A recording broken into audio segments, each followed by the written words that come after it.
snap, fires wide. Juan Daniels, touchdown, Georgia. This is your favorite receiver, Juan Daniels, and you're listening to the DGD Podcast with my man, Robert Reynolds. Go Dogs! Welcome to the DGD Podcast, part of the On Top Sports Network, and brought to you by our friends over at La Terrain Watches. Great watches, excellent quality. It's not going to break the bank. Use code DGD at checkout for 10% off your purchase. You can check them out at laterrain.com. That is la-terrain, TOURAINE.com. Check them out. Let them know DGD sent you by using the code and get 10% off your purchase. Juan, we are joined by KTG. Caleb, welcome, sir. Thank you for having me. Hey, look, guys, I'm just going to let y'all know now. It's going to be juicy, right? Friday was juicy as hell, right? Previewing the cocktail party. Georgia did what we thought they would do, and we're going to talk about that. But Dopey Dan from the Gainesville clan did not just give us a beat down Saturday. We beat them down, but he beat himself down Monday, and we're going to talk about that in just a little bit because right now it is all sorts of fucked up in Gainesville, and I'm loving it. I'm absolutely loving it. Caleb, we'll start with you first, my man. What were your overall thoughts, takeaways from the game Saturday? Well, one takeaway is I didn't like the way we started offensively. We looked a little out of sorts, like we left our offense in Athens, but once again, the defense steps up, takes us where we need to be, and I really thought Florida was outmatched. There's really no other way to put it. Juan, what say you, sir? I'm the same way. I didn't love how we started out. We didn't just come out there with that offensive firepower that we normally are. Like I guess you kind of get spoiled with that 35-0 over Vanderbilt, as you sit there and we punish teams in the first half and then just kind of coast, a little bit in the second half, and that wasn't the case. But thankfully our defense stepped up and of course did what they do. No doubt about it. We're going to read a comment from the brigade here. Patrick Oliver mentions you out, Juan. He said he messed us up on your predictions, so he's carrying it over to this weekend, 63-3. Yeah. So obviously it wasn't a 63-3 win. Look, they only scored 7, and it was kind of garbage time at that point. But my takeaway is this: first quarter, our offense, at least our interior, in my opinion, got our asses whipped. Obviously, I think we were able to out-depth them. And honestly, had it not been for the flurry of turnovers and, momentum swing, right? I think that was about as big as a momentum swing as you're going to ever see this season, at least. It's just crazy to think, you get a takeaway and then immediately the next play, boom, touchdown. And then kind of the same thing, right? 2 plays later, pick, next play, touchdown. Like, to me, I know we had a struggle. We struggled in the first quarter, but to me, though, look, I think looking in that momentum right there, I think that was a brilliant thing to see because what that tells me is the offense can capitalize almost immediately. We have the capacity to do so. Now let's see if it can, if it's sustainable. And then obviously, defense came to play, right? AR-15 got the start. Didn't really see much out of them. I know they kind of did. They outgained us by 1 yard, so I'm sure Dan Mullen probably mentions that at some point when talking about the Dogs. But for the most part, a lot of that was kind of in the third quarter when the game was really over.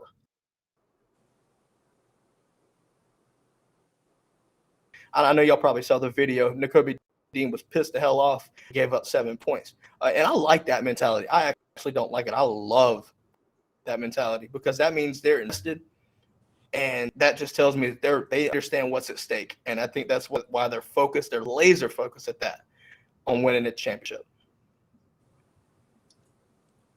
Agreed. I mean, for sure. And of course you're going to be disappointed. Florida did do a couple of things to move the ball, but at the end of the day, our defense showed up, and then they bowed their necks when they had to do. I mean, again, you're looking at a Florida team that scored 32, points or 30 something points on Alabama. They scored 30 something points on LSU, and they've, consistently scored a lot of points. They're a high scoring team, and yet they come, and just barely get a 7 points. And like you said, it's garbage time.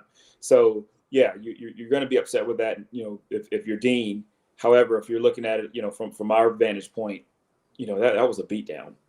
Oh, it was. I mean, completely. Caleb, I don't think you've been on since we did this, but we're going to go into our section, or actually it's not section, but a segment. And that segment is game balls, where we give out our game ball for each person is going to give out a game ball for the game this weekend. With that being said, since you're our host, or since you're our guest, well, I'm all over the place today, guys. Since you're the guest, God almighty, I'll let you go first. Give us a game ball. Who are you giving a game ball to, my man? Nolan Smith. He was the one that got it started and kept it going. He had a forced fumble, an interception. And I'm going to tell you something. I think the biggest thing that really surprised me, AR-15 is a big, strong boy, and he just yanked that ball from his arm. So, Nolan Smith gets my game ball. Juan, would you like to? Who are you giving your game ball to? I'm going to give it to Dean. I mean, Dean did a great job. I mean, he's just a monster. But that pick six was awesome, man. That pick six, I almost kind of believe that if you had 15 to 20 guys in front of him, he probably would have ran all the way through him. He was that geeked up and that just jacked to get to the end zone and make a big time play for Georgia. And he's just been very consistent, throughout the year. I hate y'all so much. Y'all took both. Y'all took both of them. This is what happens when you wait till the end to sit here and try to give it somebody new. It's so easy to give either Nakobe or Nolan Smith the game ball. But if I had to choose, I'm gonna go a little bit different here. I'm gonna go Zamir White. Zamir White. I wish we would have ran a lot more and gave him the ball more, because he was gashing that defense for everything that it was worth. Especially on the counter plays. It was a different variation of it, but he was gashing that defense all over. And to me, you look at what LSU had done prior to their bye week and heading up into this game. The fact that they didn't even, I don't know if it was a coaching thing or what, which I mean, we'll talk about this a little bit more. Look, I'm just telling you right now, they are not disciplined, and Zamir took full advantage of it, especially with that 42-yarder at the end. To really put it away, right? Obviously, it was put away before, but, just putting the nail in the coffin for damn sure with that 42-yard run off the counterplay.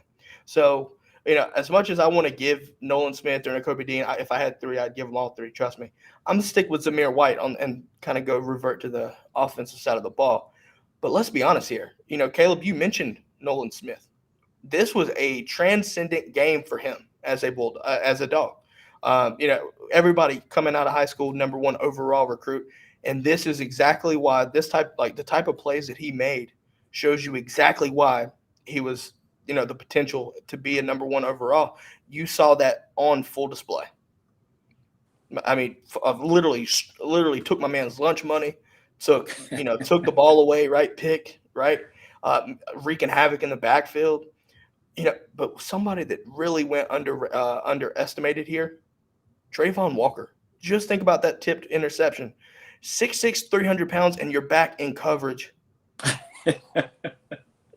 That's fucking absurd. It really is absurd. And look, I love it. I'm all for that. But how do you go against that if you look at a defense and you have that guy dropping back into coverage? Nakobe Dean on his pick six was a damn cornerback. What do you do? To me, that's a slap in the face of any offensive coordinator, because our defense looks at you and like, oh, it doesn't matter who you play, nothing like that.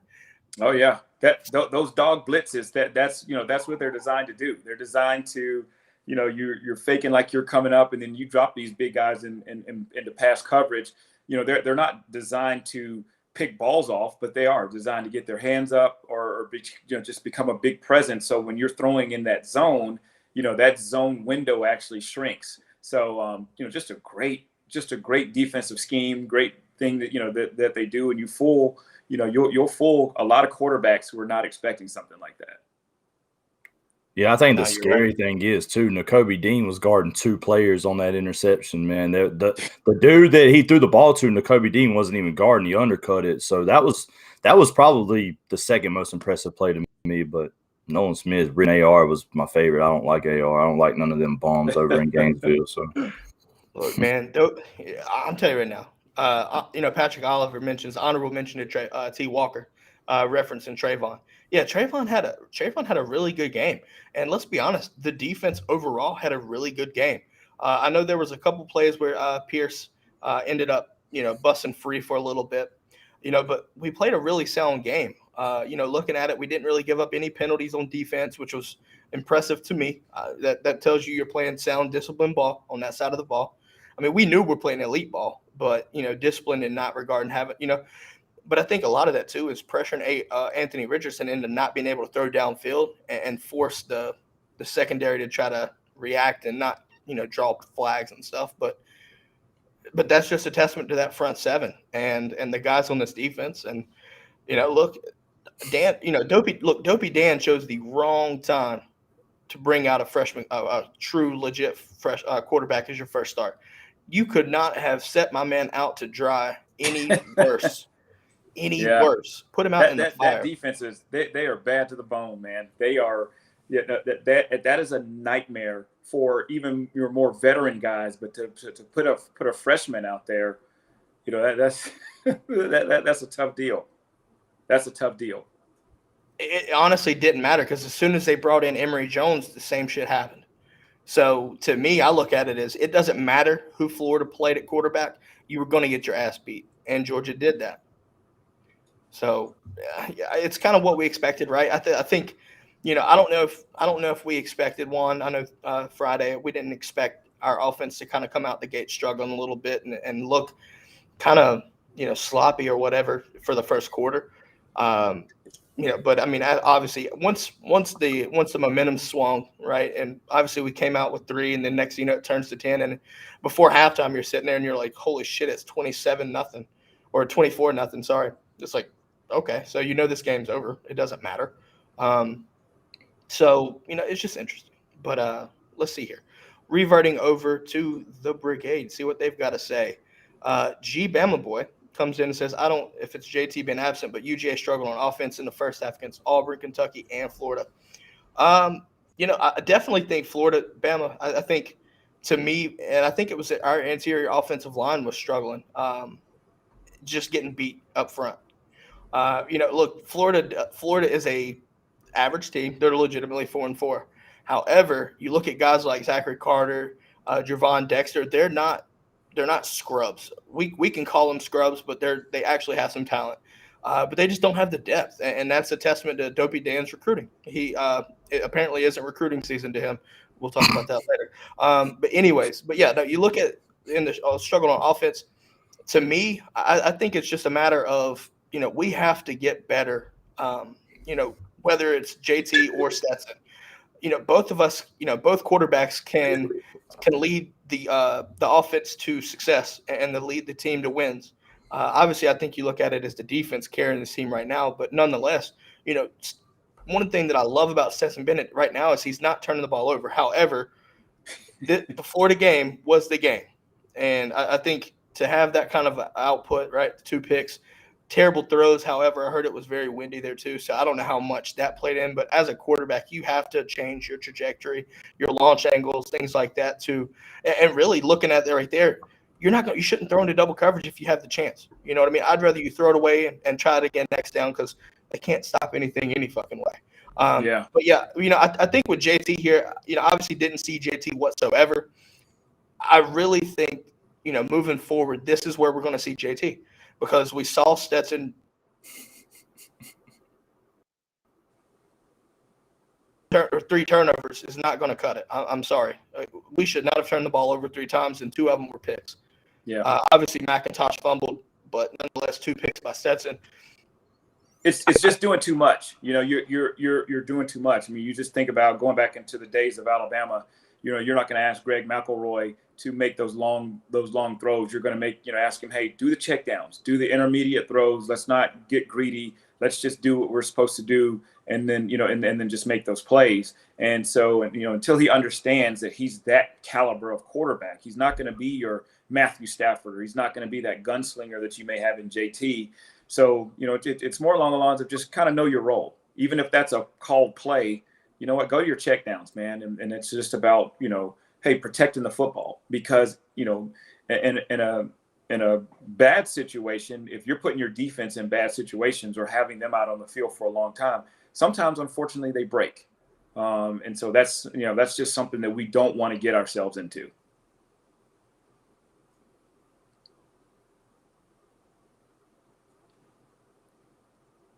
I think my man froze. Yeah, I thought it was just me. My internet's been bad, but while he's froze, I was gonna say something about what G Baby said. He said, I don't know if it's JT's absence, but UJ struggled. Like he said, number one, yeah, we struggled against Florida a lot, but in the Auburn and Kentucky game, we didn't have the ball a lot in the first half. They really honestly drove the ball a little bit on us. So I think that's a little misleading, but I get what you're saying, but I think JT's got to be the man too. And I know a lot of people like Stetson's running ability, but JT just gets the ball out so much quicker that he don't really have to escape the pocket. So that's really why I would edge out JT over Stetson. But y'all gotta give Stetson a break, man. He's done a great job filling in for the man. Absolutely, guys. Sorry about that. The internet connection must be seems like it must be from Gainesville or something. I don't know. It's just complete shit. Anyways, I look over here at the Brigade, and obviously Positively Ole Miss says that Florida has been lapped by Georgia, and I cannot agree more. Also mentions JT has to be the guy. Again, cannot agree more. With that being said, though, I do want to make a kind of an announcement for the Brigade and for everybody listening and watching, more so for people watching. Something really cool that we're doing as a part of the On Top Sports Network is we're basically allowing other channels, multiple channels for that matter, which obviously Positively Ole Miss is actually on his own YouTube channel right now watching this right here on his. So that's something that you'll see as well from this show, along with Positively Ole Miss and several others. You'll start to see more shows on the channels and as part of building our network up. So just wanted to call that out, let everybody know. Obviously, thanks, Stephen, for the opportunity both ways on that right there. But also, it looks like Jay Shipes is calling out G Bama. G Bama, what say you, buddy? Look, I love some banter right now. I love it. Ooh, yeah, man. I tell you what, Bama's got their work cut out for them, and that Auburn game, that Iron Bowl is going to be very important, and it's going to be whoever's going to come out and play the best. I think Auburn they're improving, and Alabama, they're just, I don't know, there's just something about them. They're either hit or miss. They're not the Alabama of old. They're not as scary as they used to be. And I tell you what, either way, I believe if Auburn wins, we're going to smoke Auburn. If Alabama wins, which is what I hope, I really, really, really want to have an opportunity to put the smack down on Nick Saban, the smackdown that he deserves. To one of those ones where you look up on the screen at the end of the game and like, this is Nick Saban's worst suffered loss, that he's had, in his coaching career. I think we can say this with mutual respect for Alabama as what they've done with Nick Saban there as a program. By all means, look, at least for me, I'll speak for myself. Juan, I'll let you speak on your own behalf. But look, I respect Bama, but I do think that I've seen cracks. And I think Georgia has the potential to beat them this year if they make it to Atlanta, which, look, Georgia can say that right now. Bama still has a ways to go. Right now, that West is wide open. It could go a plethora of ways right now. Bama still has to take care of business against Auburn, but Auburn controls their own destiny as well. And that to me is interesting because, at this point leading up prior to the season, I think we were all under the assumption that it was going to be Georgia-Bama. It still could be Georgia-Bama, but it's not settled in stone just yet. Auburn with Harsin there as first-year head coach, look, he's doing a great job for what it's worth, in my opinion. And you could say the same thing with Josh Heupel in Tennessee, which we'll see in a couple weeks. Looking at that right there, I think, the SEC, the coaching hires that they made, surprisingly, I think Tennessee and Auburn so far have gotten it right. Tennessee might be a crazy idea here. This might be one of the last games to where you see anybody challenge Georgia offensively. Or, like from an offensive standpoint, because they can score and they run the ball and they are tempo. So it's going to be interesting. Look, I still think Georgia manhandles Tennessee. Sorry, Vol fans. I don't care what you think. Georgia's going to whip that ass. But I'm just saying, I think they can move the ball on Georgia. We'll have to see what happens. So obviously, moving on from Florida for the moment, looking at the remaining schedule here, which obviously we'll go through in the coming weeks, talking about these things right here. But you look at Missouri this coming up week, and we're going to go ahead and do a kind of a preview for Missouri, because obviously tomorrow is our Veterans Day special, and I want to talk more broad than just the Missouri game preview. So you're looking at Missouri. Missouri is terrible, and they made me look stupid because previously, prior to the season, I had them finishing third. I don't see that, and I don't even see them even coming relatively close. They are sixth at least for the foreseeable future. So thanks, Missouri, for making me look like a dumbass. I'm just going to let you know that now. Obviously, look, they also cannot stop the run, and that right there is terrible news. Running against, obviously, I think we're going to run all over them, and it's going to be a terrible game for them. What say you, Caleb? Well, they made me look dumber because I picked them to finish second, honestly. So I don't like Missouri right now, but I honestly don't even like the Missouri-Georgia game. It's always just a lull, and sometimes we even play bad against them. They put up some points here and there. It ticks me off. Thank you, buddy. It ticks me off, but I don't know, man. I think that this year it's going to be ugly. We'll probably beat them like 75-0 and go about our business. My brother brought me my caffeine, man. Big shout-outs to him. Got to have my caffeine. I'll tell you right now, Juan, I hope you're prepared, because I'm bringing something on tomorrow that most only people that have been on a deployment or in the military might know about it. It's caffeine. I'm just going to leave it there. But I'm telling you right now. He's actually the reason I'm addicted to caffeine. He was a Marine, and he's like, hey, man, try this. Now I'm hooked. I drink caffeine every day. I have a problem. Look, give me the Black Rifle coffee. I love my Black Rifle coffee, but also – I'm not going to spoil what I'm bringing on tomorrow. But if you're military and you're listening to this, you might know what I'm talking about, especially if you've deployed. I promise you'll know at that point. Not going to spoil it, but I'm telling you right now, it is like pure cocaine in a can. That's all I'm going to say. You'll know. But anyways, look, enough about tomorrow. Let's focus right now. Missouri opens up. I think Circa Sports had them as a 39-point favorite, Georgia. At home. And then I think the numbers are about 38 and a half, around there. Look, Georgia's going to cover that, and it could honestly happen before halftime. So, that's my thoughts. Juan, what do you think about it? It's going to be a massacre. This is going to be an opportunity. This needs to be a glorified practice for that interior line. Really, there's some things that we just need to get fixed. Some things that we need to shore up after that Florida game that we're going to need coming down the stretch, and just the things that I like, even though we're looking at further down the road against Alabama. Think about it. We've played against Jefferson. We've played against Bo Nix. We've played against Emory and Richardson.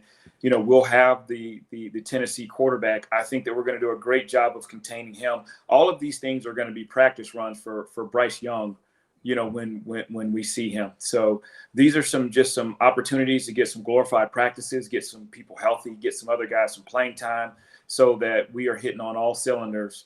When it's time to go to that SEC championship. We're already locked in. I mean, there's nothing else for us to do but to improve and get better.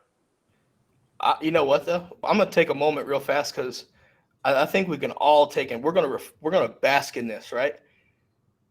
You see my polo. We're about to do this. Boys. 1995 was the last World Series that the Atlanta Braves won. And now we can say we are the 2021 world champions. Juan, I know you were excited about it. Caleb, I know you were as well. I was too. Stayed up late. I don't give a damn. It was worth every ounce of fatigue that it came with it. Right? But I want to take that moment right here. Obviously, I'm so happy. Obviously, Patrick says chop the fuck on. I am all for that as well, Patrick. But with that being said, we also saw what Kirby mentioned on Twitter and invited the Braves to Sanford Stadium. And for me, I think that he just gets it. That is a perfect thing to do because you take a noon kickoff, and Georgia's been blasted with several noon kickoff games this year, which is crazy. But there's more to it, I think, and you're looking at the grand scheme of college football. It's starting to make sense, which we can talk about that tomorrow. With that being said, though, obviously a noon kickoff, Missouri team that is absolute garbage. Bringing the Braves, inviting them in to Sanford Stadium, you're asking, without asking, the Dog fans to get ridiculous. Because you bring that in, look, everybody knows. Nobody gives a damn about Georgia Tech. The only thing Atlanta related that Dog fans like is the Braves. Maybe the Falcons, but definitely the damn Braves. Bringing the Braves fresh off a World Series championship. Hell, they might the parade Friday, come straight from the parade down to Athens. It'll be a party nonstop all weekend, right? Look, that tells me Dog fans going to be liquored up. Doesn't matter if it's a noon kickoff or not. They're going to be loud.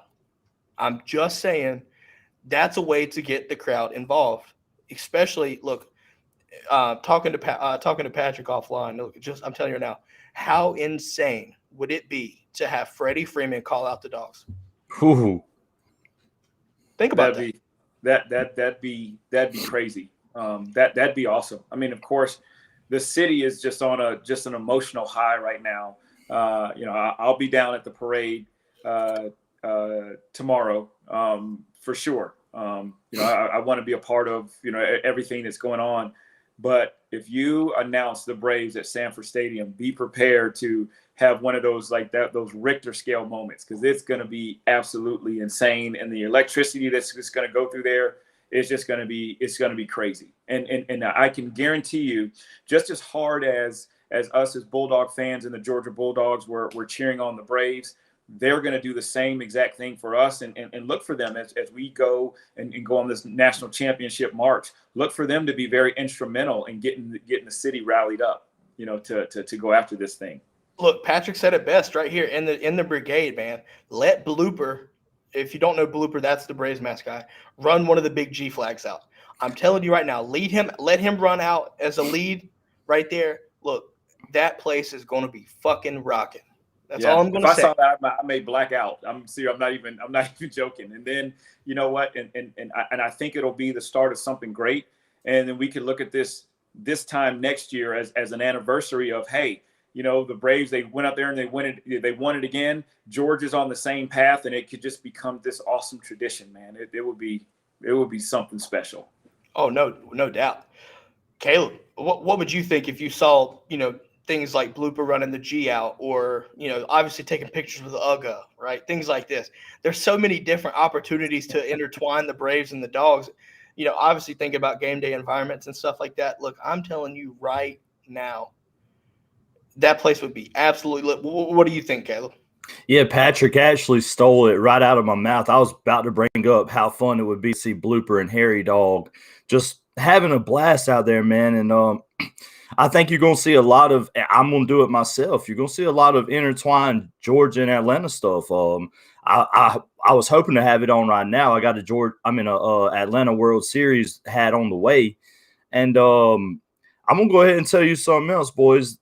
That ain't the last title coming to Georgia this year, man. I don't think so. I honestly – and in 2017, you can get the 2017, 2021 comparisons, but I wasn't sure in 2017. I'm almost positive Georgia is going to win the national championship. I'm going to say it right here on the DGD podcast, man. And as far as I see these Alabama fans in your brigade right now, we're going to send them back to watching NASCAR, boys. Go Dogs. I'm all for a Talladega race, all right?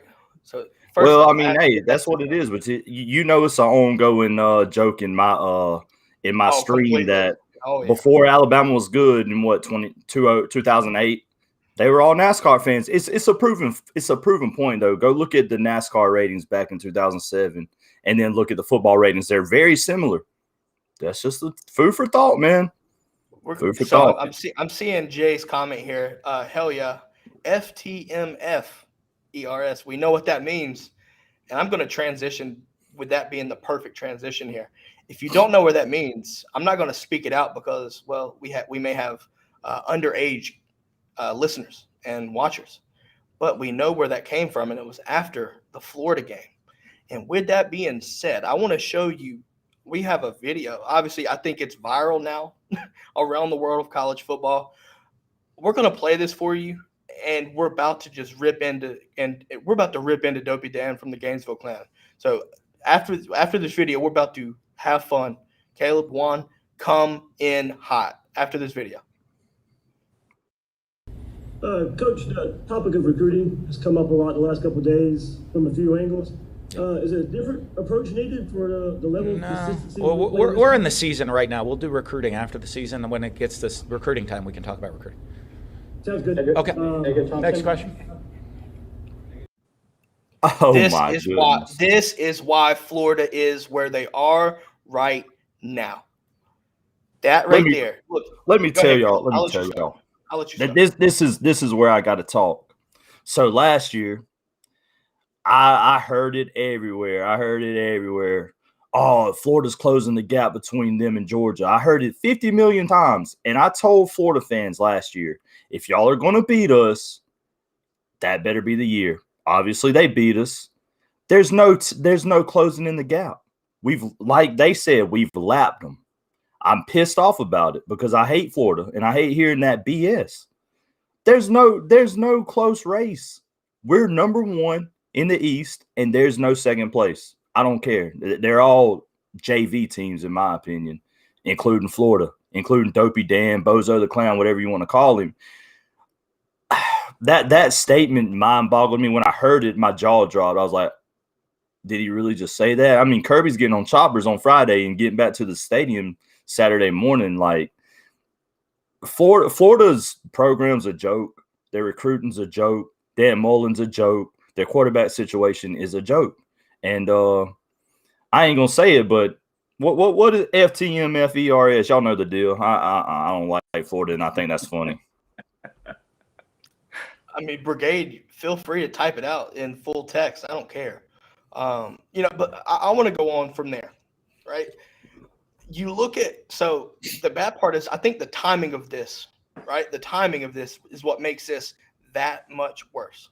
Because leading up to the cocktail party, you have your top two recruits, top two commits, decommit, in each week. Both leaning possibly to Georgia. For sure, I think Julian Humphrey is, in my opinion, I feel like he's going to be a dog. Shamar James is a Bama, Georgia right now. But that right there tells you everything you need to know. Obviously you lead that right there. Georgia kicks your ass on the field. There's no – look, they beat the shit out of Florida, right? I don't care what anybody says. From the second quarter on was pure domination, right? Offensive struggles aside, defense never gave them a chance to do anything. And then after the post-game conference, Kirby Smart talks about recruiting.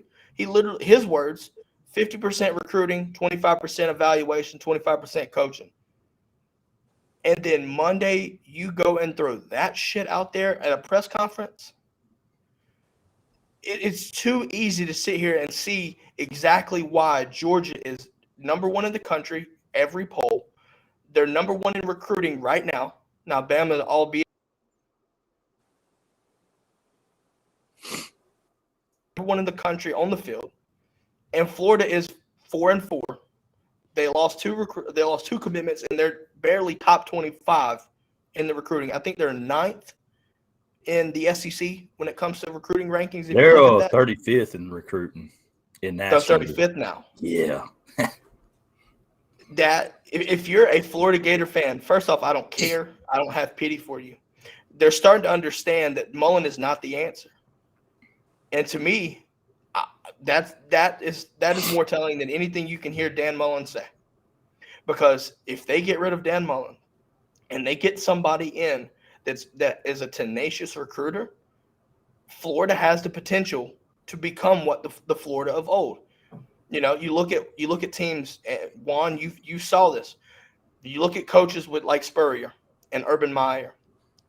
We see the potential Florida has because you could literally take a pebble and throw it, or a boulder and throw it. It doesn't matter. Turn out your backyard and throw it, and you'll hit a 5-star, a 4-star. It does not. To me, being 30, you said 35th, Caleb. Being 35th. With first off, the program brand alone should keep you in the top 15. You are 35th in recruiting. That is fucking terrible, and it's a pathetic excuse for a recruitment. Look, we know Dan Mullen ain't a recruiter, right? We know that. We don't like, but you do not go in a fucking press conference and say that right there, because everybody, not Florida fans, not Georgia fans, everybody knows you're always recruiting. Kirby Smart says it all the time. Even D2, JUCO, they know that recruiting never stops. For you to say that, you made yourself the epitome of bozo the clown. Every reason to call this man a dumbass, clown, whatever you want to call him. Mondays, that was Monday. And now they don't even have any press conferences for the team the rest of the week, which just further just makes everything crazy. Right? Because you do that PR nightmare, add that on to the shit he did last year. Don't even get me started with that. He's a PR nightmare. He's getting that program closer to Mississippi State when he was there than he is anything close to Second or Georgia where they are right now. The gap is just widening, and it's moving fast as hell too. I mean, if you're a recruit and you hear something like that, you know, what would then make you want to say, hey, I really want to be a Florida guy? No matter if they are getting if they commit, just for instance, like those guys that commit, you're still going to have guys that are just on them all day, thinking, hey, there's a possibility we're going to flip this guy. No different from how I would love more than anything to flip Travis Hunter. Guess what? Kirby is on the sidelines at a Collins Hill game, knowing that Travis Hunter is not playing, but he just wanted to get in front of him. And that he's been talking to him, and he just, hey, Travis, I'm not going to be allowed to talk to you on the field, but I'm going to be at your game. I'm going to be on the sidelines. So, like you said, recruiting never stops. But do you think that people are going to leave Travis Hunter alone? Do you think that they're going to leave all these recruits alone? Oscar Delp, you think that somebody's, Oscar Delp committed to Georgia, you think somebody said, oh, well, let's just stop recruiting him? Absolutely not. That's how we got Gunnar Stockton. Gunnar Stockton was committed to South Carolina, and guess what? Kirby still kept recruiting. So for Dan Mullen, and you've heard my gripes with Dan Mullen. He's he is. I see a big red nose and big red hair, every time that he talks, but he's the worst recruiter on the planet to have all of that talent in your backyard, and yet you are not going after it each and every day. That's just ridiculous. At least Florida State and Miami are attempting. Look, the product on the field withstanding, right? Florida State with Norvell is actually doing a good job for what it's worth. Miami still working on it, right? They've gotten some big time commits. Where the fuck has Florida been? You had Javon Dexter, which I think is literally the whole time that Dan Mullen's been there. I think that's the only 5-star recruit that they've had, not from the transfer portal. Now he's done better in the portal, getting DeMarcus Bowman. No non-factor. I don't know where this kid went. But, you look at these guys right here, you always want to talk about development. Development isn't everything, because you can develop these guys, but they're still going to get the shit pounded in by a bunch of 5-stars. Like Shane Beamer said, they've got 100 5-stars on the field, 340 pounds running faster than anybody on the call. Caleb, you want to finish it out? What do you want me to find? The magical scheme? Damn. I love that guy. I'm just saying. Florida is always, the expectations for Florida is always to be contending for not only the SEC championship, but the national championship. That's the fans' expectations. Dan Mullen is pushing them farther and farther away, and it all starts on the trail. Because like Juan said right there, Travis Hunter is tripled down on his commitment to Florida State. Crazily, you could think it's crazy. I think it's crazy, but nonetheless, commitment. That's commitment. Still goes and sees him. Travis Hunter comes to 2 Georgia games. Now, you can say what you want, but that means something. You can take the game in, whatever. I don't care, but it means something to have him at least there. Yeah, not 1, but 2. Yeah, 2. And then after the second one, you got Kirby on the sidelines. Man, I'm going to tell you what, that's exciting for me. And hey, Florida State should be very, very worried. Y'all know what's right around the Mary Flipmas. Just watch out. Shit, it's been Georgia's always. It doesn't. It's like Georgia, like yes, pancake season is always coming, man. I'm always ready for a flip. Now, the thing about it is this. Think about it this way. Juan, you mentioned here earlier about him going and recruiting Travis Hunter. It's not even 2022 commits. 2023, he goes to Newman High School in Louisiana. On the sidelines, watches Arch Manning when he's on a national game. Obviously schemed that up, but that's recruiting. That's recruiting. Look at what Nick Saban does. Goes on the Eli and Peyton thing, which I absolutely fucking love it. Goes on there and is talking about it. And basically, that's a recruiting pitch. Sitting there recruiting on the fucking show. That's a smart thing to do. The best teams are always recruiting. Always. Yeah. And there's nothing even like Ole Miss painted. Look, sorry, I wanted to cut you off. Obviously, they honored Eli, right, in Oxford. Now, to be fair, it was honoring Eli. But I'm telling you right now, a recruiting pitch, the end zones, what did they say? Manning. Both end zones, Manning. You ain't telling me that has something to do with damn Arch? Right. But there's something about seeing a coach either on the sidelines or coming to, I remember in high school having lunch with Joe Paterno. I remember Coach Goff being on the sidelines, walking up and down the sidelines, as I'm playing a game. Pat Dye, all of these things, and you're looking like, man, this is real. Like these guys really, truly want me. I haven't heard a situation where Dan Mullen has gone to a game and sat on the sidelines or done anything. Why? Because he's going to wait until the recruiting part gets to the recruiting part. Dude, it's too late. It is much too late after that. Much too late. And look at it this way. I'm looking into the brigade, and I'm seeing that Tennille makes the perfect comment. She loves that players and commits recruit for Georgia. Look, Dan Mullen, we know you don't like recruiting, but that doesn't mean your fucking assistants don't like it either. Don't say that. Like, the fact that you said that basically takes all credibility and validity out of anything that Florida says, because that told me, and I'm sure it told everybody else, and especially recruits, we don't care about you until we're ready to come deal with you. You're not on that level. No one is. No one is. You're not guaranteed 5-star recruits every year. You have to work for it. Why do you think Kirby's always working for it? Always working for a flip.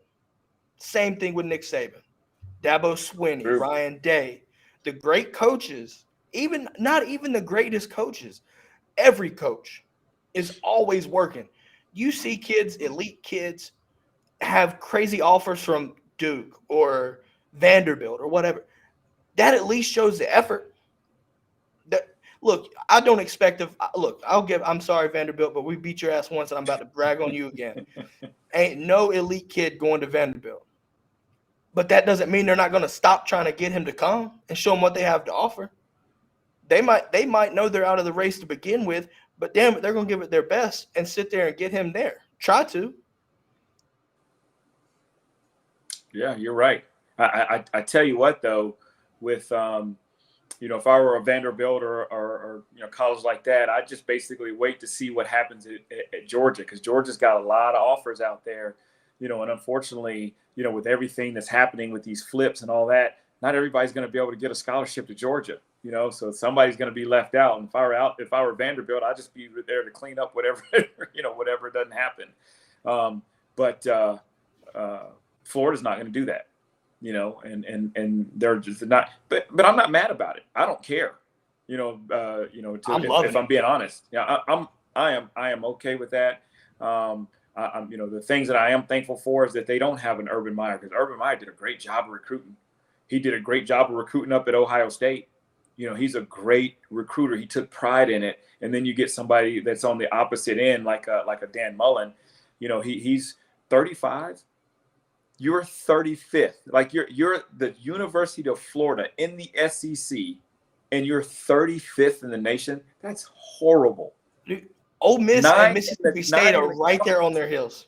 Think about that. Conference. You're terrible. That's terrible. That is nowhere close to what Florida deserves. And what I mean by that is their expectations. Yeah. Like I said, the brand alone should get you in the top 25th easily. Do I think they finished top 25? Sure.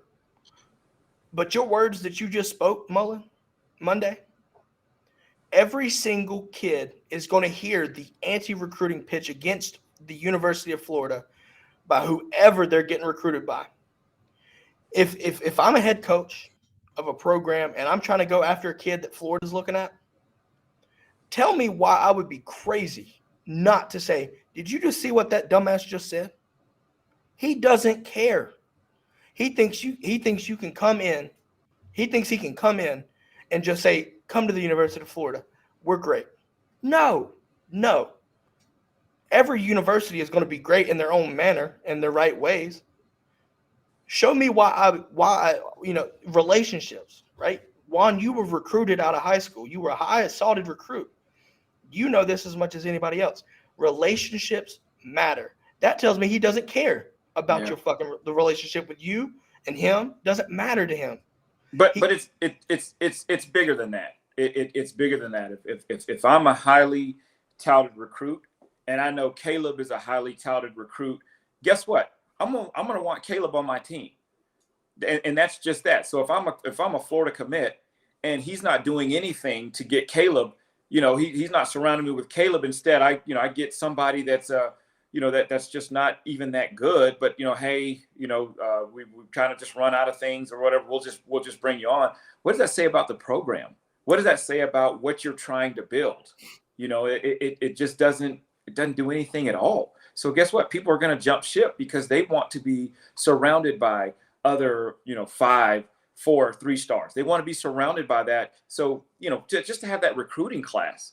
So if you look at it, this recruiting class that Georgia has right now, that is going to go to go for a national championship. Could you imagine being a part of that?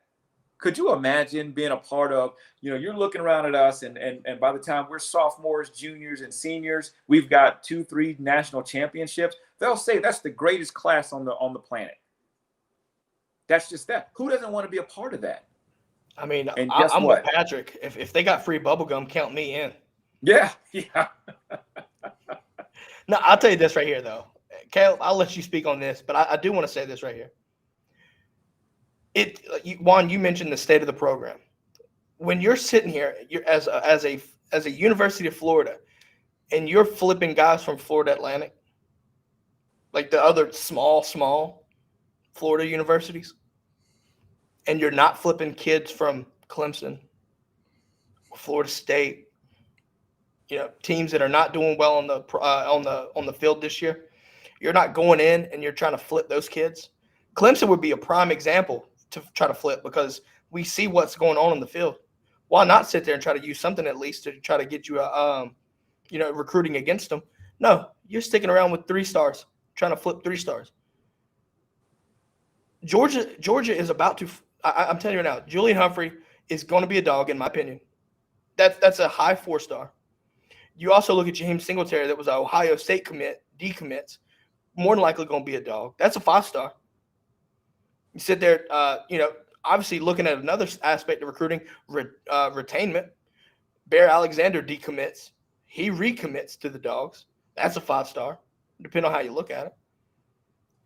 The gap is just widening. And Dan Mullen, the longer you sit there as the head coach of the Florida Gators, Gator fans, understand this. You're getting set back years. Each year that he's there, you're getting set back at least twice, if not 3 times more for each year, because recruiting lasts 3 to 4 years. So based off of that right there, just 1 year alone is 3 years, potentially. Now, the transfer portal kind of – we're not being super analytical. I'm being short, sweet, and to the damn point. That's all I'm saying. But Florida, you got a fucking problem on your hands, and you need to do something about it. Because the recruits know. The recruits know. That's why do you think the top two left ship? You got to think about this too. We're talking about the talent levels. Florida had not lost to Kentucky in 38 years. They've lost twice out of 4 attempts with Dan Mullen. 50%. You got a problem, Florida. I just wanted to make that point real quick because hats off to Kentucky and hats on for Florida. They're trash, man. Yeah. Well, think about this, guys. And it's not even – this ain't even recruiting. This is on-field production because recruiting reflects that. What do you remember the statistic that you're hearing in the last several games? They have only won twice against Power 5 conference, Power 5 teams. They're like 2-7, I think it was, or some shit like that. That's fucking pathetic. You're Florida. That should not – it should be flipped. That's like Vanderbilt-ish or somebody where they'll win against a Duke or something like that. So they're almost in that same category. That's terrible. Look, I'm not trying to – everything culminates together to form, obviously, the end result. But let's be honest here. You're looking at teams that, in my opinion, should not be where they are right now. Mississippi State's only lost 3 games, and they're ranked 17. Mississippi State they're not that good. Now, they're good, but I look, Will Rogers is balling like hell right now. But what I mean by that is teams that Arkansas is another example. Just 2 years ago, both of these teams were in the damn dumpster in the West, and now they're ranked. They're ranked. Florida, you haven't – what is going on? And I'm just telling you, it all starts with your damn head coach. It all starts with your head coach. Patrick Oliver says he saw a dumpster on fire on Halloween. He thought it was a gator costume. Just saying. I don't even know if they're a dumpster fire. They're more like dumpster juice at this point. That's even worse. Bad. Dude, it's bad, man. I love it. I can't stand Gators. I love it. I'm a damn Gator hater, so I'm sitting back just sipping my tea like Kermit the Frog. The funny thing is the 2-7, one of those wins was against Vanderbilt. So does that even count? Nah, bro, that's 1-8 basically. Well, no, it's a loss. No, they did beat the shit out of them. So I mean, yeah, they whooped what them. What do you do? What do you do? Yeah, but look, I can't even say Vanderbilt's a damn Power 5. I really can't in football. No. But no, that statistic is just telling, right? 2-7 against Power 5. Obviously there's just so much going on. The recruiting comments. Look, and even going back to last year, right? The discipline issues that they had are still more as ever present. And that's a sign of terrible coaching because coaches should hold their kids accountable and not let shit like that happen. Because if you go back to last year, obviously Mullen leads that damn fight, got a couple guys suspended or whatever, right? And kind of incited it really and trying to get your crowd hyped up over that. Like, to me, that's something that a normal coach, in my opinion, would try to push back and say, look, that's irresponsible. That's not the Florida standard. No, my man sitting over to the crowd sitting there, let's go. Like that, you're fucking dumb for doing that. But then you sit there and you go as Darth Mullen. Darth Mullen makes no damn sense. Just because it's Halloween doesn't mean you sit there and look like a damn clown. You should have dressed up as Bozo, not Darth Mullen. Just saying. And then, and really, to me, last year, the nail in the coffin was the comments after the Oklahoma game. Gets throttled by Oklahoma. Our last game was a month ago. What?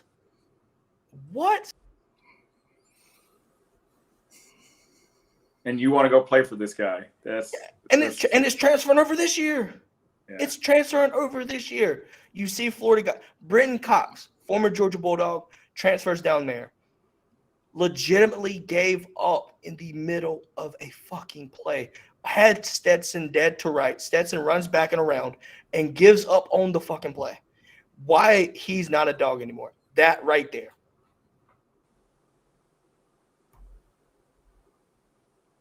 Good point. They're undisciplined. They don't play hard. No wonder you're 4-4. No wonder. LSU, it's just I love it. We all love it. Right? Us three, we all love it. The Brigade, I'm sure, unless you're a Gator fan, you love it because I love to see Florida struggle. I don't think there's a good team in Florida right now. The entire state. IMG might be the best Florida football team there is right now. That's fair. You ain't telling me Jacksonville Jaguars ain't even that good. All right. IMG is the best team in Florida right now. And that's telling. Fair. That's yes, telling. I'm going to steal that line. There Yeah. you go. There Yes, you go. sir. All right, guys. Look, we're going to wrap it up for today. Stick around for the Q&A, though. With that being said, we're going to wrap it up. Caleb, thanks for coming on, my man. Where can people find you? Since we got several channels right now, where can people find you, man? Just look me up on Facebook Gaming, KTG13TV. I play the old NCAA 14 game. We talk a lot of college football, mostly Georgia, but I mean, everybody's invited. And just come in, chill with me, give your 2 cents about college football, and we'll dang sure talk about it, man. It's a good time over there, and we're 3.5 thousand followers deep. So come join the crew and have a good time with us. That's what's up. There we go. As always, Juan, it was a pleasure having you on. Looking forward to tomorrow. Remember, guys, Yes, sir. 12 noon Eastern, special Veterans Day episode. We're going to have several different guests. You're going to do a military story time. I can't wait for this. And then we're also going to talk college football. We're going to talk NCAA, not just Georgia, but NCAA wide here. So stick around and tune in tomorrow. Can't wait for that. On that note, guys, go Dogs. Have a great day. I'll catch you Go on the next Dogs. episode. It's been real, Caleb. Go Dogs. Thank you, man. Go Dogs.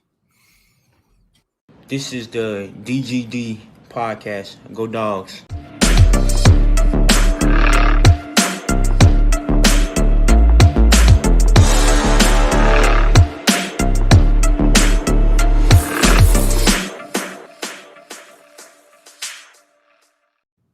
All right, Brigade, we are back. Q&A, and we're going to read some comments.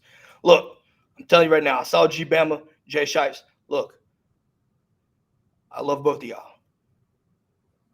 But calm down, guys. It's okay. It's all right. Anyways, Caleb, we heard what's about Florida right now. What are your thoughts on the SEC right now while we let the Brigade get in their questions and things like that? What is your thoughts and takeaways of the SEC right now, especially in the West? The West is wide open. I mean, there's 3 teams that can possibly win it right now. You got Alabama, who controls their own destiny, Auburn, who controls their own destiny, and Texas A&M still needs a little help, but they have a chance. If they win, if they beat Auburn, and then Auburn goes and beats Alabama, it's a 3-way tie. And A&M would have beat both of them, so they may sneak in. I don't know, man. The SEC West is wild. I think the East, obviously the East is already wrapped up, but I'm gonna give you a spoiler alert. If I had to pick between Auburn and Alabama today, I might take Auburn. Look, I respect the shit out of Alabama, but let's be honest. And I think the reason why we're probably about to say the same thing here, or at least agree on this, is because it's in Jordan Hare right now. That's got to be a part of it. Because look, Alabama has not won in Jordan Hare since 2015. There's some crazy shit that goes on in Jordan Hare. Georgia's been a part of it. Bama's experienced it. It's insane. I swear I think it was built on like some kind of voodoo graveyard or some bullshit. Like I can't be completely – I'm being serious. Like I'm being dead serious when I say that. It's like something goes on there. I don't know what's going on. It might be worse than the damn fighting Texas Aggie cold or something, But, looking at that game right there, though, look, Bo Nix and that defense really, in my opinion, Auburn's defense is playing pretty well. But I'm curious to see how they line up against Alabama. Mechie and look, Jameson Williams more than anybody. I love what they're doing, but Bryce Young, to be as young as he is, no pun intended, really composed. I love my man plays with so much composure. You have to take that into context. But we're still seeing what that defense is about. We saw Florida gash them. We saw what happened at Texas A&M. Look, I think Bama handles business, but I think you have to be careful if you're Alabama, especially going in the Iron Bowl. I think that's a game that you really have to come ready to go and give your A game to make sure you make that game. come out of that game victorious. Because obviously, I think if you do, you'll face Georgia and Atlanta. But anything can happen in Jordan-Hare, man. I'm gonna actually rebut you on this, man. If you go back and watch tape, if you get pressure on Bryce Young, he nuts up. There's no composure there. He struggles, and obviously Georgia's going. If they play, Georgia's going to get pressure on him. I don't know if Bryce Young's going to be able to handle it. I honestly, for the first time in a while, I can confidently say I think Georgia's better than Alabama, and I think they're going to beat them if they play. I still think Auburn's got a chance, man. And this is where I like to kind of compare. You look at Stetson Bennett, you look at Bo Nix. They both love their respective schools. And obviously Bo Nix does not like Alabama. He's going to put everything on the line to beat them. He's already 1-1 against them. I think Bo Nix and Auburn's going to give Alabama hell this year. I'd pick them to win right now. Maybe not down the road, but right now I'd pick Auburn, and we shall see. But if they can get pressure on Bryce Young, Alabama's going to struggle. Yeah, I think when you look at Florida game was one thing. I don't even understand how to make that game, how that game played out. A&M, kind of had given him pressure, and that's the signs of a young quarterback, right? I think, to me, and G Bama's in here, so he can please help me out here. But I think Bama has been built with experience, especially at the quarterback position. You have this, youth. You're definitely seeing some growing pains, but you see the flashes of potential greatness. I genuinely think Bryce Young could very well be the next great Bama quarterback. I think he will be the next great quarterback. But obviously, everybody goes through these growing pains, right? I think you have to have the expectation that could happen. You see hiccups against A&M. But, in my opinion, also, I think you look at what, some of that was defensively. But, still, I think, obviously, we understand that Bama controls their own destiny still, even with one loss. So, it's definitely interesting to see. But like you said, I think Bama has to come in hot and heavy against Auburn to make sure they take care of business. Jordan-Hare is a crazy-ass place to play. Bryce Young is about to experience that firsthand starting there. But like I said, I'm just curious to see what the line is going to be for that game. I think it'll be about if Alabama. Are you talking about Alabama-Auburn game? Yeah. The line. Yeah. Oh yeah, it'll probably be. I still think Bama will be favored maybe by 5, 4.5. So you thinking maybe a touchdown? I wouldn't be surprised to see it like 8.5. Not in Auburn. Not in Auburn. It depends on what the records are. Well, I think if Auburn's got to take care of business against A&M. Yeah, if Auburn beats A&M, I think it'll be 5. Yeah, I can see that. Looking at what Bama says, all quarterbacks struggle under pressure, especially Georgia quarterback. To some degree, yes. To some degree, no. I see your point, but to me, look, it's all a testament to the offensive line and having competent running backs. And really, you have to understand that what you saw from Stetson Bennett last year is not the same Stetson Bennett this year. Do I also think JT starts playing here more. Obviously, you're seeing Georgia's offense, under Stetson. It's going to be a different offense because Todd Monken understands what he has in both quarterbacks. And I think you're going to see Monken's game plan evolve to the better, to basically help JT back in. And you're going to see a different type of offense. Both quarterbacks have their own different skill sets and weaknesses. Obviously Stetson has the ability to sit here and, run the ball, pull the ball. That's why you see, I would say about 4 or 5 times a game, you see him pull the ball and run. And when he does, he makes you pay. So you have to be ready for the quarterback pulling. Whereas with JT you don't have to worry about that. But you also know he's going to get the ball.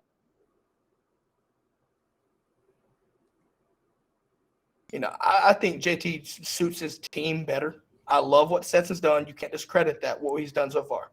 Because we've went out there, and you can say the defense for damn sure. I'm not going to say that you can't. But you also have to put up points, right? We've only had a couple pick sixes, right? I mean, we've had more pick sixes than last year. But what I mean by that is the offense still has to go out, execute enough to score points. And we're doing that. And honestly, you look at the statistics, and Bama and Georgia are right up there in the top 10 on each defensive and offensive efficiency, right? You look at the score differential, Bama and Georgia are right there at the top, like as they should be. And to give up, look, Georgia has given up, I think, average 6.6 points per game. But if you take out that UAB pick six, you're looking at 5.75 points per game. You're basically saying we'll give you 7 points, and that's all you're going to get for the rest of the game. That's fucking crazy, crazy. Yeah, and I wanted to go back and and say something about Bama boy. All quarterbacks struggle under pressure, especially Georgia's quarterbacks. I know Stetson struggled against Alabama, but if you go back, Jake Fromm's 2 best games were against Alabama. So I like your troll job. You're trying to troll. You're not very good at it. We'll keep it 100 with you. But yeah, man, I'm ready to see how this season ends up. I'm not worried about Alabama. I don't think Jay Shipes is worried about Alabama. He's the one trolling in here. I kind of like that guy, man. I like that guy. I think Alabama will score more than 7 points, but I don't think they score enough, man. Dogs by 14. Look, I'll tell you right now, G brought up a good point saying he'll score more than 7 points. I think you do score more than 7 points, but I'm just curious, and what I mean by that is I'm just curious to who can score more than 20. I mean, look, I get it. I know the offense is potent. You look at a team like Oklahoma with Caleb Williams, things like that. They have the potential to throw up a ton of points. But I'm just curious because you look at the teams around them, they haven't played a defense like Georgia's yet. And look, anybody thinking that Georgia hasn't played nobody is a fucking clown in themselves. Look, we've done everything we can. You sit there, you play Arkansas when they're 11th, or Kentucky when they're top 10, Clemson when they're 3rd, right? We can't help what happens afterwards. Clemson was healthy when we played them. Keep that in mind, guys. Clemson was healthy. So there's a lot of games we come in and we just purely dominate. But you always hear that narrative. And look, I think that's what happens when you play great teams. I think Bama, to me, I think people say who have they played, but not nearly as much as what Georgia's seeing this year. But to me, I think Bama could very well throw up more than 7 points. I expect them to do so.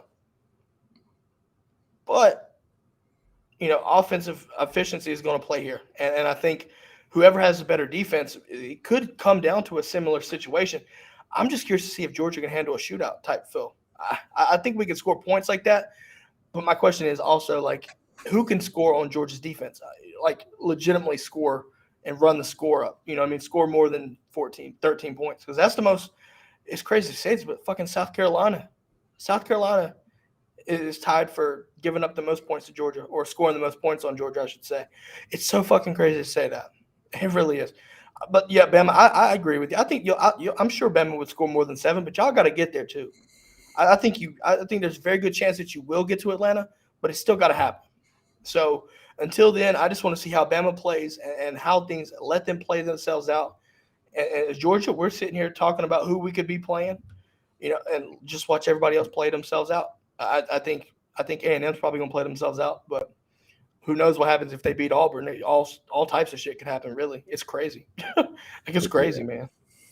Yeah, I'm ready to see how the West plays out, man. It's definitely gonna be fun. Get your popcorn ready. Yeah, I saw there's a Gator fan in here. Mr. Pugh, I think is his name. He can't stand Georgia. Look, I understand, man. I'm sorry. I feel sorry for you because you have to put up with that damn circus. Y'all, look, I'll tell you right now, Florida fans deserve better, but because you pull for Florida, I don't give a shit. Y'all deserve better. See, that's the bad part, though. I'm just saying here, yeah, we're rebuilding to be fair. Florida shouldn't be in a rebuilding stage. They should always be in a reloading stage. That's a testament to how bad Dan Mullen has gotten that program. Look, I understand with Muschamp there. Muschamp was kind of bad. McElwain was kind of the same thing, but he did give you Kyle Trask. The question there lies, who's been produced since he's been there, since Mullen's been there? And I'm with you. Look, if they let go of Grantham and Mullen, Florida, who knows what the fuck can happen? Because it's all gonna dictate who they hire next. I'm telling you right now, Caleb, if they hired somebody like a Mel Tucker, I would be fucking nervous because he has the cojones to go out there and recruit relentlessly. But it's all a matter up to your AD to see if you get the budget, my man, because the difference here, you look at what Kirby did when he came in, he said, give me a blank check. You sit there, I think Georgia spends about 3 times as much as what Florida does on recruiting budget alone. You have to open up the bank when it comes to shit like that.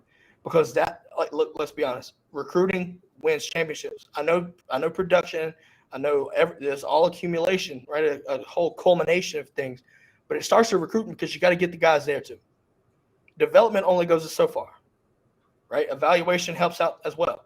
But you still got to get those guys to get on your campus and play for the University of Florida, University of Georgia. So until that changes, you're going to be stuck in a rebuilding stage, and that's not good. That's not good because Florida should be in the state of reloading, and you're not. And that's a sign of how far things have fallen.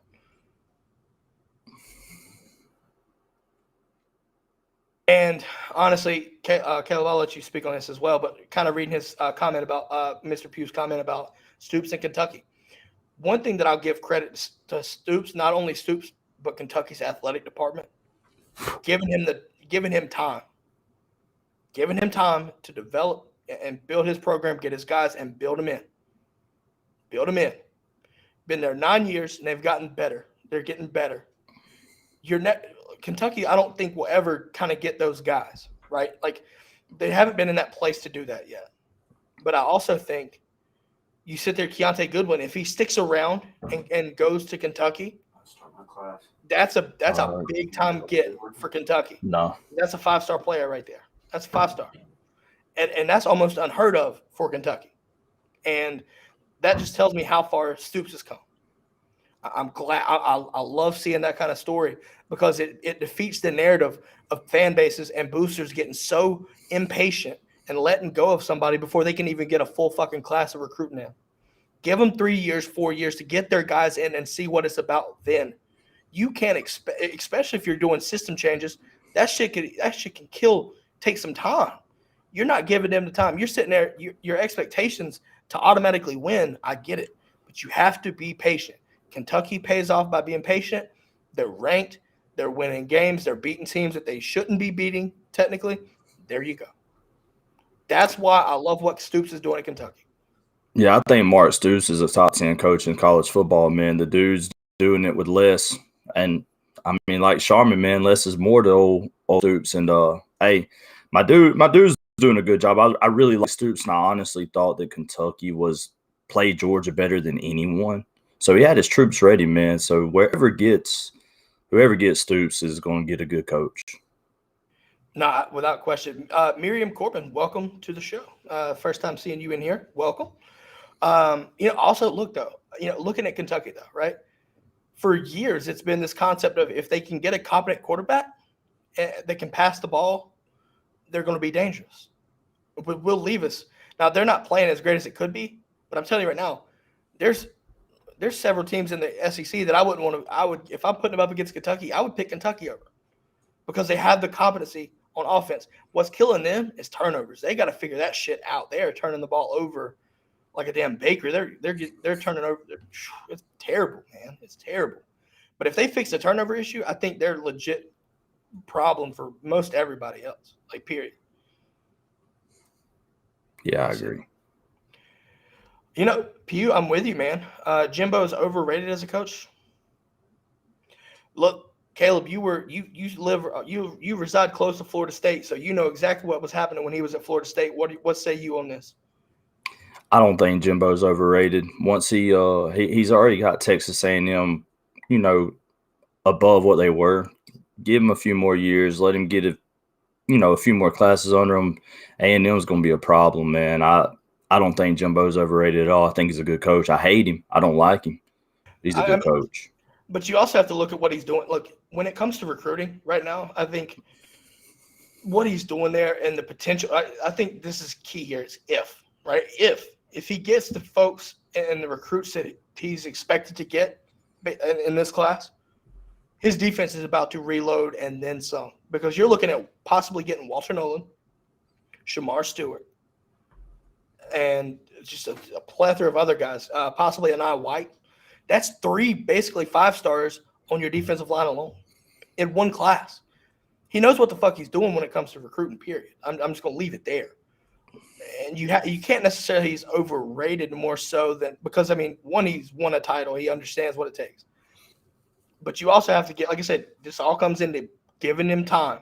Right, his crazy-ass contract or whatever. Nonetheless, look, you're seeing what happens when him getting there because he took a Texas A&M program that wasn't terrible, but he's turned him into a true contender in the West every year now. And it all starts in recruiting. This whole show's been about recruiting. There you go. That's a good question, Pew. Let's see. Since y'all are Georgia fans, where does UGA go if y'all don't win at all? Well, I think Georgia continues to do the same shit. I think it's a probability here, right? You have to look at the odds and the probability statistics. You sit there, you keep pushing yourself in, make it to the playoffs. Your odds are going to be at some point you fucking win. You get in there enough times, you're going to win.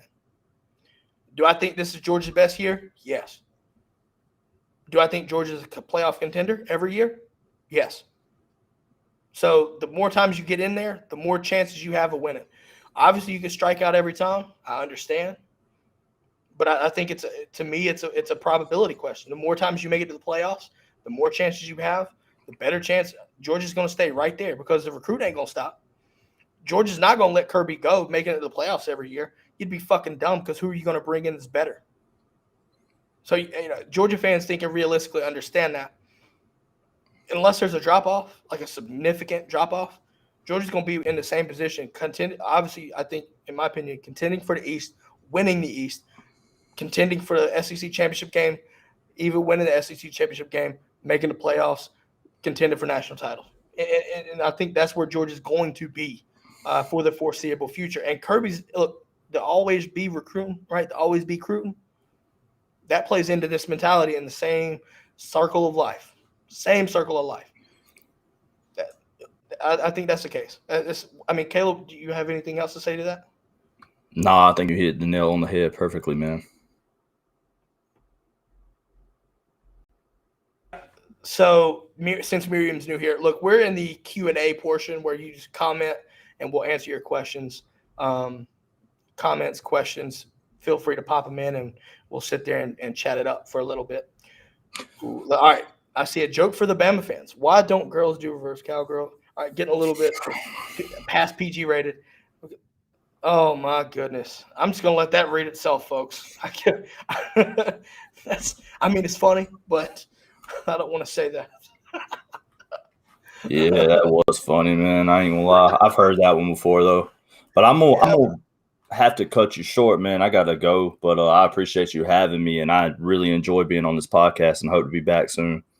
Likewise, man. Hey, look, Brigade, y'all came in hot and heavy. Y'all did not disappoint. Come in tomorrow, 12 o'clock, Veterans Day episode. It's going to be lit. I'll give you one special guest name right here.